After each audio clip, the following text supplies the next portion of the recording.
Ladies and gentlemen, my name is TotalBiscuit, and I would suggest trying Aztez. Check this out for a genre description.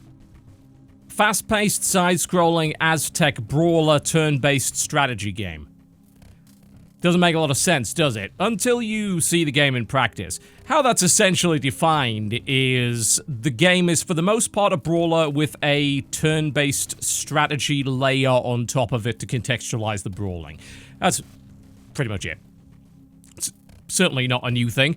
If you think about, say, how Hand of Fate works, you could probably describe that as a fast-paced Arkham-style 3D brawler turn-based roguelike card game. And it would be fairly accurate. Aztez pretty much that, but with a focus on the brawling. It does a lot of really cool things. One of which, by the way, is the aesthetic. Appropriately, by a studio called Colorblind, because of course it is. And why is it that we're just doing games that are monochrome at the moment? I don't know why, that's 2 in 2 days, but hey. This is essentially done by 2 people with a few contractors involved. And it's quite the interesting idea. But certainly a flawed one. As I said, does a lot of things very right, but there are some fairly gaping omissions and a few questionable decisions that maybe bring it down from absolute greatness. But it's interesting, and that's the whole point of this series, and it's worth a look as a direct result of this. So I spent an hour or so streaming this. The VOD, of course, you can find over twitch.tv/TotalBiscuit if you're a subscriber, or on the unofficial Twitch stream channel on YouTube in a couple of days. And I found a lot of brawling, but I also found a training mode, which was the tutorial, that focused an awful lot on trying to learn and jam in every single possible aspect of the brawling, which made it abundantly clear that the people that made this game were very much into competitive fighting games. There's a lot of actual FGC terms in there, things like mix-ups and cancels and all sorts of things like that. There are a lot of complex systems within it. There's a huge amount of depth to the brawling system, quite a bit of it you probably won't use, and it definitely isn't taught well. You'll certainly get the basics out of it once you've redefined the keys, because, frankly, they were made by a bit of a madman. It took me a little bit to redefine them to things that I liked, but you can also use a controller as well and get past that problem. But that training mode crams in so many different concepts and ideas, it's almost impossible to remember all of them, and then just doesn't explain the overarching turn-based strategy layer at all. That's found in a guide, which is essentially an in-game PDF. So that was a bit of a head-scratcher. They probably could improve that. But let's dive into a new campaign, because they are, to some extent, roguelite-ish. They're a little bit randomly generated in the way that they work. And if you lose all of your Aztez, who are your avatar warriors, you will lose the game. You have 100 years to prepare for a great enemy and build up your empire and your power and loadouts and all that sort of thing in the process. So, select a starting weapon here, a sword or a spear. These are permanent unlocks. You will eventually get these challenge missions to get them. And we'll start with the sword, and we can even change the skin of the sword. The game has a bit of a hard-on for cosmetic unlocks, you'll probably notice, which is a good thing to some extent, but I think a bit of a wasted opportunity in others. And you can collect multiple weapons that can be key to pulling off some really cool combos. So this is the turn-based layer. You start with a single Aztez. You get opportunities to earn more of them, although a lot of them are a little randomly determined, because most of them are given to you through items which are randomly drawn sort of out of a deck. So you can get a bit screwed by this. On some of these missions, like this, for instance, if I die, I actually immediately lose the campaign, because I only have one Aztez. So getting multiple Aztez early is a very good thing indeed. Your inventory will give you access to 4 agents that you could spend resources to do different things with. Say, I could spend 5 resources here to get a couple of items. I could do that, absolutely. I could respawn all the missions, increase the city population by 3. That's not a bad idea, because the more population I've got, the more money I'm going to get every turn. So I got that. I can go back in here, and then I could just use the golden obelisk to increase the population of Tenochtitlan, which is a city that I have control over. So I'm looking at what I have available here. I can plunder to get resources, an uncommon item, or I could subjugate this particular city. I'm going to go for the uncommon item. And if I get one god attack here, I can get a common item as well. But if I die here, I will actually immediately lose the game, strangely enough. So your loadout is, as I mentioned, curiously bound to cosmetics. These cosmetics are permanent unlocks, so you can see I can really mess around with how my guy looks, which is neat, but simultaneously, I think I would have preferred these maybe have stat benefits of some sort. The game seems as if it is very much averse to that idea and wants to keep it something of a pure brawler. I think it's a bit of a missed opportunity. I can sort of understand the logic behind it, but hey. All right. So I mentioned that there's actually quite a lot of complexity to the brawling, and I certainly was not lying when I mentioned that at all. There are a couple of different attack sequences and combos, but you can combo almost everything together in some pretty crazy ways, and there are a bunch of different available attacks, counters, and things that you can do by cancelling out of something or switching to a different weapon. Though that looked a little bit simple, but it gets a lot more complex, and as I mentioned, you can very much increase the complexity by learning and by adding weapons to your arsenal. There we go. Got a nice little item here. I can use the Noble Bride to get one of the cities to become one of ours. And as I mentioned, this layer is mostly just for earning money. So I've used all my resources, end the turn, because there's nothing else I can do. And that's going to earn me resources based on the population that I have under my control. Occasionally, stuff's going to happen. There's going to be events, like there's going to be a plague and stuff like that. I should probably do this, because that gets me an Aztez. But of course, if I lose here, then that will not work out well at all. So let's try and not die to that at all. So you can sort of see how you accomplish a lot of this, but there is this sort of little board gamey element to it. Now, how does the brawling work? Well, ideally what you want to do is beat up these fools enough to put them in a stunnable state, which allows you to then sacrifice them. A sacrifice will generate a large amount of blood, which you can then hold R to summon in, and then once you have enough of it, you can do what's called a God Attack. As you suck in blood, you are also going to be gaining health as well, so it is the means by which you survive.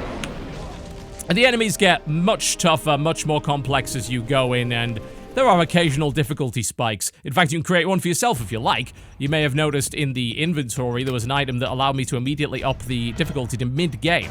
That's actually kind of cool. There's a lot of these games, as you learn and you do a new run, you'll find that the early game becomes a bit trivial. The fact that they put something in the game to alleviate that is pretty great. I'm going to grab another Noble Bride here. There aren't any Spaniard events really going on at the moment. I've got another Aztez now, which means I can take on another mission every turn. In this case, we can have one of our... grab one of the cities. There we go. Grab the marketplace. And it looks like there's... oh, cool. I got another free Aztez out of that. So that gets me up to 3. I don't know what the limit is. I've only ever had 3 at the most. The game may have a limit of some sort, but... in this case, I should destroy the spy network. If I don't, then nasty things are gonna happen. And I have the spare Aztez to now do it. But risking those Aztez is an interesting aspect. Some of the missions are called festivals, where the Aztez does not die, but there are quite a few where the Aztez absolutely does. And there are some interesting ones in particular where you can risk an Aztez to go into the underworld and do a series of gauntlet missions that provide some really awesome rewards if you can complete all of them without dying. But if you do die, then you're going to lose absolutely everything that you gained in the first place. And it looks relatively simplistic, but as anyone that watched the stream and saw us go through the ridiculous numbers of different combos and abilities, they will very clearly realize, particularly with multiple weapons, that the combo potential and the amount of depth and skill ceiling available in this brawling system is massive. And you can combo some serious stuff together and make some really awesome attacks happen. I love just being able to move smoothly from enemy to enemy. But there are a couple of issues with the brawling that I don't really like. The sacrifice system, I think, very much breaks up the flow of the combat. You can beat on an enemy essentially forever if you keep juggling it. And once it hits the floor, there'll be a kind of cracking noise, which indicates the enemy's broken, and that means it's available to sacrifice. In order to do that, you've got to grab it with Q, and then you've got to hit the attack button, which will slowly cause sacrifice to happen over a couple of seconds. It can be interrupted. And then, of course, you hold down R to gather up the blood. Blood can be generated just by hitting stuff, but you gain a lot from sacrifice and you get a lot of bonus score as well. And there are some side objectives often tied into do a sacrifice here, because to get some bonus stuff and all that kind of thing. I'll go with the limestone obelisk there. Maybe build up one of these cities a little bit with it. There we go. But I think the sacrifice system does break up the flow of combat because there's this massive emphasis on flowing between combos, particularly when you have a lot of weapons available. And yet, the combo essentially goes away when you do the sacrifice. It's like, oh, this is flowing so well, and there's so much momentum and smoothness to it. Oh, I've got to stop, grab the thing, and then do this hold down animation. The follow-up for that as well, I don't think maybe necessarily rewards you enough. If you're going to have that system, then maybe make sacrifice auto-gather the blood for you. Because otherwise, I think quite a few people are just going to sit there just beating on people. Which is not the worst idea. You know, I think that's actually a valid strategy. But there are certainly some missions that will punish you for doing that. There you go, we can add a military unit to this, so this will never rebel as a direct result of that. You can see I'm sort of slowly doing this empire building, knowing that 100 years in something horrible is going to happen, and I need to prepare for that. But also not die. If I lose any one of these missions, I can lose an Aztez. That's a permanent resource. It's pretty hard to get back. In fact, the reliability of getting them, I think, might be a problem in this game. Because it's so easy to lose a run so quickly. But if you're lucky and get a couple of Aztez really early on, then that's not necessarily a problem. There we go, just kick him about a little bit. This guy broken. We'll punch this guy in the face and then throw him into his allies. We can do that too. Like I said, there's a lot more to the combat system than initially meets the eye, and I'm probably not demoing it in the best way. I'm hoping I can unlock another weapons soon for my loadout, and that's going to let me show you what happens when you switch between the two. And while there are only 8 different weapons, and I was a bit disappointed that they don't sort of have RPG-like stats on them, because I do think that would actually be a pretty cool addition, especially to the strategy layer of the game. The different weapons do have massively different attributes and combos, and the stuff you can do, particularly when you combine them together, is pretty damn incredible. And I'm thinking, wow, yeah, this was very clearly designed by somebody that understands fighting games. I love the aesthetic as well. Some of the animations maybe could be a little bit better, but a lot of it feels good, and the sound assets are solid, nice crunchy, bloody look to it. The monochrome with the big splashes of red is, I think, very, very effective. And it helps to, despite it having a limited color palette, actually distinguish quite nicely from the backdrop. Alright. Oh, this is nice. If I hold on to this, I'll be able to eliminate an event that I maybe don't want to deal with. It's maybe a little bit too risky. I just see, like, a lot of potential in this to expand beyond what it's got. More items, more weapons, maybe a loot system that isn't just cosmetic. More stuff to the strategy layer. Because as it stands, no, it's not a particularly complex strategy layer. It is not. This game, to me, almost feels like the reverse Hand of Fate. To some extent. Because I look at it and I think, oh, well, the best part of Hand of Fate wasn't the brawling. That was probably the weakest part of it. But the best part was the card-based roguelite exploration. Well, in this case, it's the layer on top of the brawling which is the weak point, whereas the actual brawling itself is absolutely the strong point. There's definitely room to improve in the strategy layer at any rate. And I think there's also room to improve in the way that they teach as well. The tutorial jams way too much in. I don't see how you could possibly be expected to remember all of that stuff when it comes to the brawling. And I get the guy is obviously extremely passionate about it. I mean, on his website, he lists himself as a combat consultant and apparently has worked on a few different pretty major titles in that regard. And I think, like, this game is a really good proof of concept and proof of his chops in that regard. He very clearly knows his stuff. And I appreciate it as somebody that quite likes fighting games on a fairly casual basis, but also really likes brawlers as well. There's a lot to it. Far more than there looks to be. And I think you can experience it on a basic level, but you can also experience it on a much deeper level. And that's the hallmark of a really good brawling and combat system. The ability to do that. There's some smart stuff in here. Some really interesting stuff. I could set up a festival by doing this, a ball festival. But do I want to prevent the darkness? I mean, I have 2 Aztez left, so I could do that, but I could also do the Festival of Carnage for extra resource rewards. There we go. We can have the Big Ball Festival of Carnage happen here. And the Aztez don't die in these festivals, so you can even get a rare and valuable triple choice if you get struck less than 5 times. That's never going to happen. There are a lot of nasty enemies here with a bunch of pretty nasty attacks, and I haven't really mastered the counterattack system in this game yet. It does have one, and it's pretty good as well, and I don't think it really suffers from the Arkham problem of being, oh, just press the button when the exclamation mark puts up. It's actually quite smart because they use a couple of different animation wind-ups. That's a warning that it's coming, but it's not when you have to press the button. It's not just a rhythm game where you press the button and then you win on the basis of pressing the button at the same time as the indicator comes up. No, that's a really good way of getting around that. And yes, you can bicycle kick and juggle this guy to infinity if you want, by the way. I almost did. Using my sweep to break through their barriers there, break through their blocks, get my health back up.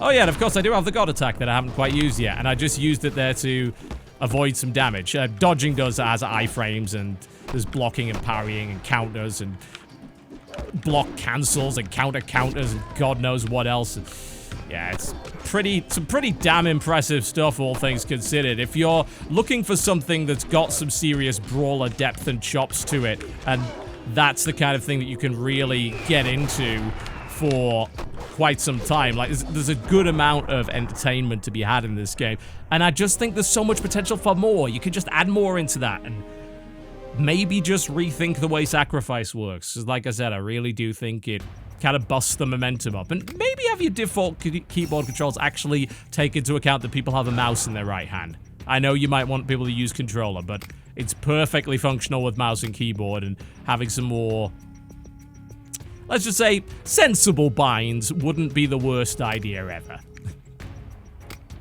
Let's roll the dice, see what we get. Lunar Obelisk. That is really good. That's a very rare one. City becomes max population. Let's use it. I don't even know what the max population is. Let's find out. Select the pan. You are now 6. Okay, cool. There we go. Yeah, it's got some really cool original ideas in it. It's a $20 game at the moment. Might be something to maybe keep an eye on for price drop, I would think. At 20 bucks, would I pay that? Probably. Probably. But I would have definitely liked to have seen an expanded strategy layer. If you're looking for the strategy layer and not the brawling, you can just safely tap out right now. No doubt. The brawling is the meat. If you're not into the brawling, you're not going to be into Aztez. But I am into brawling, and I'm hella into Aztez at the moment. This is really cool. Ladies and gentlemen, I suggest trying Aztez. It's currently available on Steam for $20 or your regional equivalent. My name has been TotalBiscuit. Thank you very much for watching. Go watch somebody on YouTube play this at an advanced level and see them switch between weapons. Actually, let's, just before we go, see if maybe the arena lets me do that. Ooh, it's got a bunch of fights. Oh my god, there's 4 weapons available here. Alright, okay, last thing I'm gonna show you. The weapon switching combo craziness. Alright, so we start with the sword, and then switch out quickly to the club. Juggle them up with the club. There we go. Switch out again to the spear, and do this, and this, and this, and fly around everywhere. And yeah, you get the point? You got the point. So much potential! Aztez, ladies and gentlemen, go and have a look at it. If you like this video, by all means, do feel free to click the like button. If not, the dislike button is right over there. That's got a bloody teleport move on it. Good lord. It is right over there. I personally wouldn't click it, but honestly, doesn't really matter either way. It helps. It really actually does. Whichever you click is helpful. Just click one of them. That's always cool. This series will, of course, as I mentioned, be continuing on a pretty regular basis. And as it turns out, despite all of the doomsaying, Steam's actually kind of full of good stuff right now. Just maybe have to know where to look. I'll see you next time.